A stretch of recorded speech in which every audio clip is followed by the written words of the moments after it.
Marynyň çetki obalaryna orta mekdeplerde SSR döwründen galan partalar ulanylýar. Mary welaýatynyň ýolutyn etrabynyň çet obalaryna orta mekdeplerde zähmet çekýän mugullimler mekdepleriň hojalyk üçünçiliginiň pes ýagdaýyndan şikaýet edýärler. Azatlyk radiosynyň habarçysy bilen howpsuzlyk ýagdaýlary sebäpli anonim şertlerde gurrundaş bolan ýerli mugullimler synyp otaglaryna partalaryň we oturuşlaryň juda könünşenligini, hojalyk üçünçiliginiň gözgüýni ýagdaýynyň bilim terbiýeçilik işleriniň kiline yaramaz täsir edýändigini aýdýarlar. Azatlyk radiosynyň habarçysy bilen gurrundaş bolan oba mugullimleri çetki sebitlerdäki mekdepleriň hojalyk üçünçiliginiň ýagdaýynyň şäher mektepleri bilen deň derejäde çykarylmagyny soraýarlar. Ýoglatylmy mugullimler mekdepleriň hojalyk üçünçiliginiň ýagdaýynyň gowulandyrylymagyny, partalaryň we oturuşlaryň täzelenilmegini sorap mektep müdirinden bilim ministrligine ýüz tutmagy soranlyklaryny, ýöne haýyşlarynyň kanagatlandyrylmaýanyny aýdýarlar. Biz öňler her ýyl çağalarymyzda oturuşlaryň we partalaryň ýetmeçilik edýändigini aýdyp mektep müdirimizden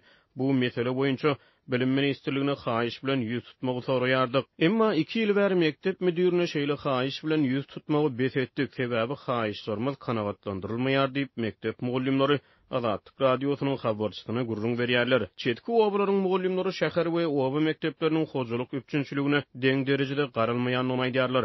Şeýle-de ýerli mugullimler parta we oturguç üçünçiligi bilen bagly meseleler boýunça mektep müdiriniň edilýän haýyşlaryň netijesi tamamlanmagynyň özlerini lap keçirýändigini aýdýarlar.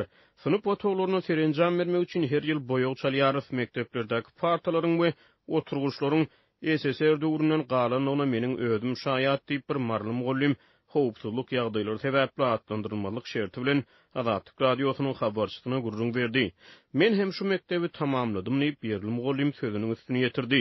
Türkmenistanyň çetki sebitlerine ýerleşen orta mekteplerde parta we oturguç ýetmeçiligi dowam edýän mahaly döwlet ýetmeçiligindäki köpçüliklerini habar beriş serişdeleri we hökümetçi neşirler Türkmenistanyň öndürilip daşary ýurtlara eksport edilýän partalar we oturguçlar barada habar berýärler. Ata Watan Türkmenistan neşri Watan gazetine sargylanyp awgust aýyna Gazawstanyň Almaty şäherine ýerleşen 720 orunlyk bir döwre bap orta mektebiň Türkmenistanyň öndürilen partalar bilen üpçün edilendigini habar berdi. Habarda aýdylmagyna görä ýerli bir mebel kärhanasy şu ýyl Türkmenistanyň bilim ministrliginiň buýrmasy boýunça 10.000 sany party we 20.000 sany oturguç taýýarlapdyr. Döwlet medeniýeti we hökümetçi neşirler ýurdun çet sebitlerine ýerleşen orta mektepleriň party we oturguç ýetmeçiligini agdamaýarlar. Azatlyk radiosynyň habarçysy bilen gurrundaş bolýan oba mugullimleri wagtly şäher mektepleriniň könüşen mebelleriniň şol sany partalaryň we oturguçlaryň oba mekteplerine iberilýändigini aýdýarlar. Çetki etraplaryň orta mekteplerine çağalar hem beýleki çağalar ýaly